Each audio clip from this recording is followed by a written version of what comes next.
I've been interested in 8 by 10 large format photography for a while, and my friend Mark Lanning had a camera, and I asked him if I could borrow it.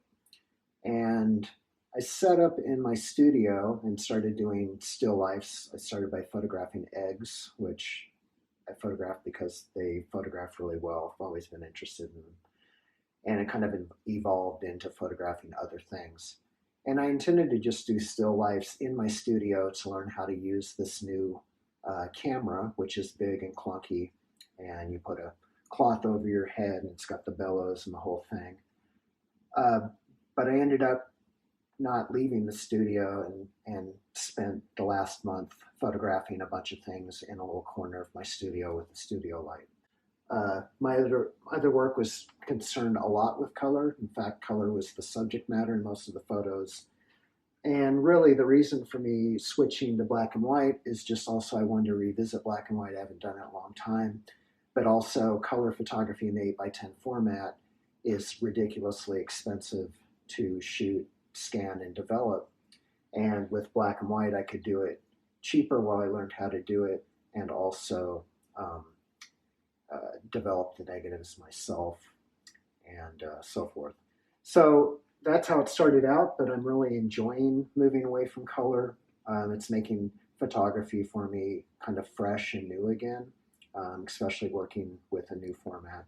So a lot of things are just sort of objects with a theme of white things, white thread, eggs, different things, and seeing what happens with the white uh, as the tonality shifts from different lighting conditions. And so, what happens if you take some white thread and put it into a bottle? How does that change, and how does it change when things are wrapped around? So, it's really a study in textures, such as this wall, uh, the tonal range from whites to blacks, and just composition, which I don't really think is much different from my other work, but all set up within this small corner in my studio. And really enjoying it. And the black corners are from the 8 by 10 negative, and yeah, having a blast with it. I've gotten a lot of comments from posting this on social media about the serenity of it. Like I've had several people say it's really serene. Um, and yeah, I mean, there is something meditative about it. I mean, with this piece, I wanted to see what the thread would look like in the bottle. And so I just started unraveling the spool of thread. And originally, I just wanted the piece of thread to just go down just enough to touch on the bottom. And I didn't like that so much. So I put more thread in it to get it to just kind of grab down there.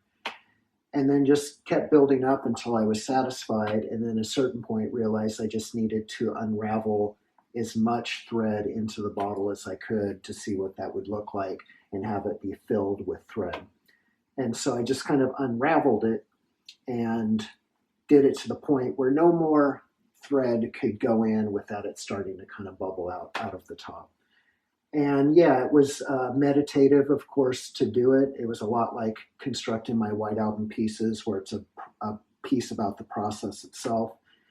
It did take me 5 hours. Now, of course, I took my time doing it, and I was very particular about how it landed in the bottle. So yeah, it was peaceful, and there was a serenity to it and a meditativeness, but also it was really hard to do that with my arms because I was holding the thread up, pulling it down, inserting into this. And so the next day I felt like I'd worked out at the gym. My arms were completely tired and my back hurt. So yeah, it was peaceful and meditative, and there was a sense of serenity, but it was also physically demanding to do it.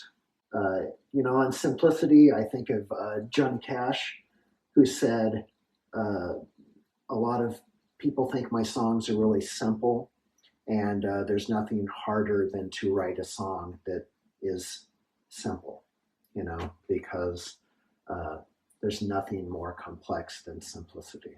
And a lot of things that I try to do that ends up minimal or simple, most of them fail. And this is one of the rare occasions where for me something worked. And if you don't know what's going on in the photo, you don't know the idea and the process behind it, that's okay. But I also think that if you know the process a little, also helps give another level of appreciation to the image. 5 years ago, I started this series. It's something I've been doing off and on. I was going through my record collection, weeding out old records, and I found a Beatles White Album that didn't have any records with it. And so I thought, what could I do with this album cover? So I thought I would use it as the basis for an album cover for a record of music that I was going to put out, and use it as sort of a blank canvas and compose on top of it. So I gridded it out and was going to do a composition on it, and then just decided, well, what would happen if I cut it up and rearrange the album itself? What intrigued me about the White Album is that it was no longer white. The first edition record that came out 50 years ago, the white has become acidic in parts, and a lot of wear and stains and things were on it. So when I started to reconstruct it, following a mathematical equation of taking two 12-inch squares and putting them into a square root of 18 inches, is that as the line moved and came back this way, and where the spines ended up, the acidicness that would be around the spines would start to create these kind of rhythmic lines and patterns. And so after I did the first one, I realized that there's a lot of possibilities with this, so I've continued on. And I think I have maybe 8 or 9 of them in the show coming up. And every one I do is completely different because the album covers are different. And I also tweak the math a little bit on each one.